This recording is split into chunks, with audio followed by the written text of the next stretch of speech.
So how to begin this?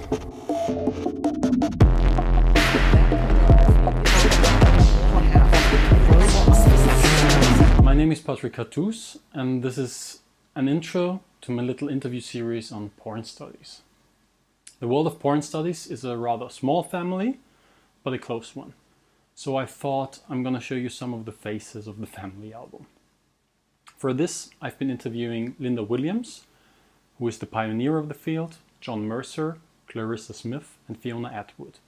The later two are the founders of the Porn Studies Journal.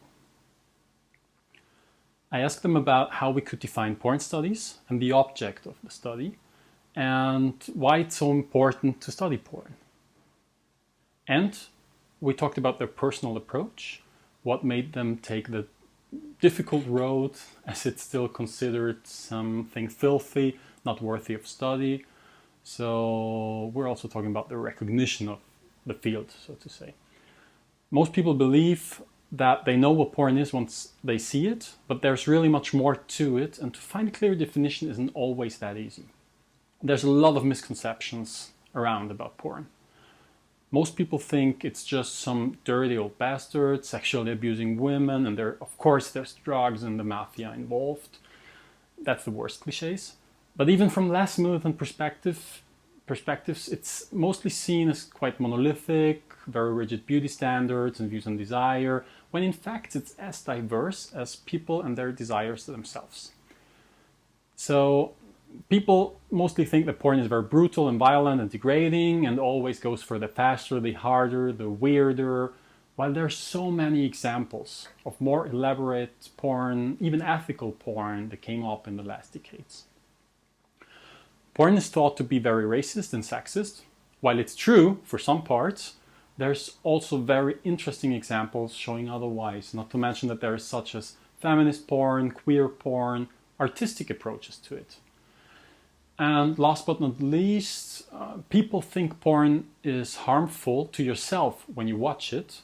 So while these assumptions never clarify which kind of pornography exactly they're talking about, because there's many different kinds, too many to throw in one pot. For what we know since the 70s, by the way, there's no direct effect measurable whatsoever. Like no one listening to Manson is automatically gonna do a school shooting or something, but still politicians use it to support their agenda.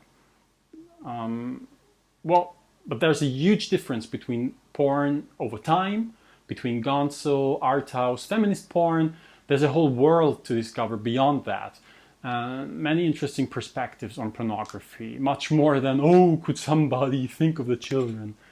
And of course, there's so much material around and so many people watching it that it's worth taking a closer look at it also from a scientific perspective. So I asked some of the most important people in the field about these things, about their specific interest, what led them into the field to begin with, which also brings in kind of a personal approach. So, what do you need to know about me? First of all, sorry for my English, but I'm Austrian, so I can assure you that my German is even worse. What might be notable about me is that I do both. I work in pornographic productions and I do research in the field of porn studies. That's my unique selling proposition, let's call it that way. I hardly met anyone who combines both.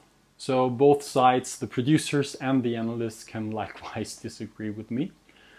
How come I'm doing this? I was studying gender studies and film studies, and I was involved in political activism and in feminist groups.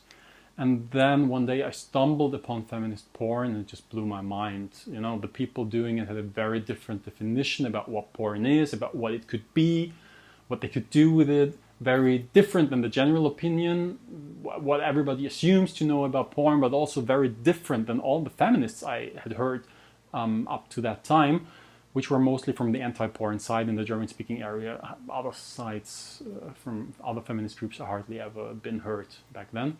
So I found this whole perspective so intriguing that I concentrated most of my studies around the topic of pornography, sexuality, feminist film studies. Then I also wrote my thesis on feminist pornography. I thought I'd like to see what it's all about in practice and get some deeper insights, more than books or a screen could just give me.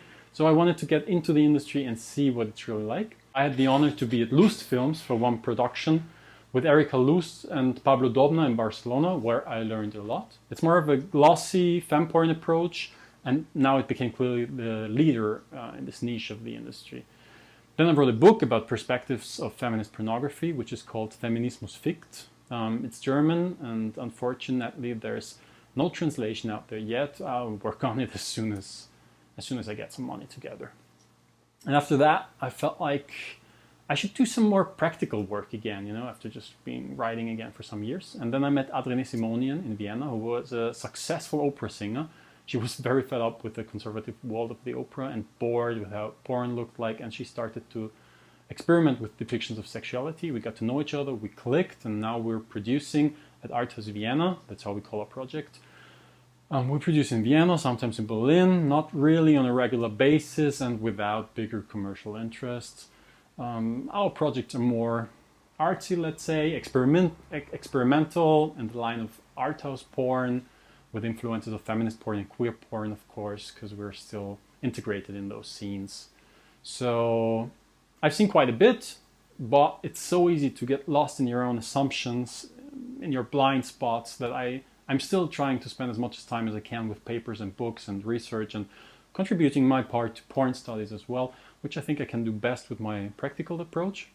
I also think I can help most in porn productions with my theoretical insight on the other hand. But for porn studies, well, and I also try to contribute with promoting the field a little bit, like I try with this interview series. So who started it all was Linda Williams, who was a film studies scholar from Berkeley. And she was writing about musicals at the time. And she only wanted to write one article, trying to figure out how much of her theories of musicals she could apply to it. There's a story and there's the numbers in musicals, and you can analyze how they integrate, and the same goes for porn, more or less, the stories and the numbers. And she started with an article, but then a whole book came out, and that kind of laid foundation on what we know now as porn studies. By the way, she also gave the name to the field, porn studies, but she doesn't like the name, but well, we'll let her explain that herself. Porn studies is not really a science of its own, it's more of a field, and it can be approached in a lot of different ways from people coming from literature, film studies, philosophy, whatever it may be. It's an interdisciplinary field. So I'm an academic outsider, kind of, so there's not much I can say about the recognition of the field, but still the fact that there's a journal around even named Porn Studies is a quite good sign that it's getting more and more accepted. And with Clarissa Smith and Fiona Atwood, we're going to hear from the two founders of the journal. What I can tell is that there's still problems. So when you do porn studies, people, probably your family, will find it more weird than when studying English literature in the Victorian age, for example, though there's a lot of porn there too. John Mercer will tell us more about that. And also in the academic world, it's not always easy.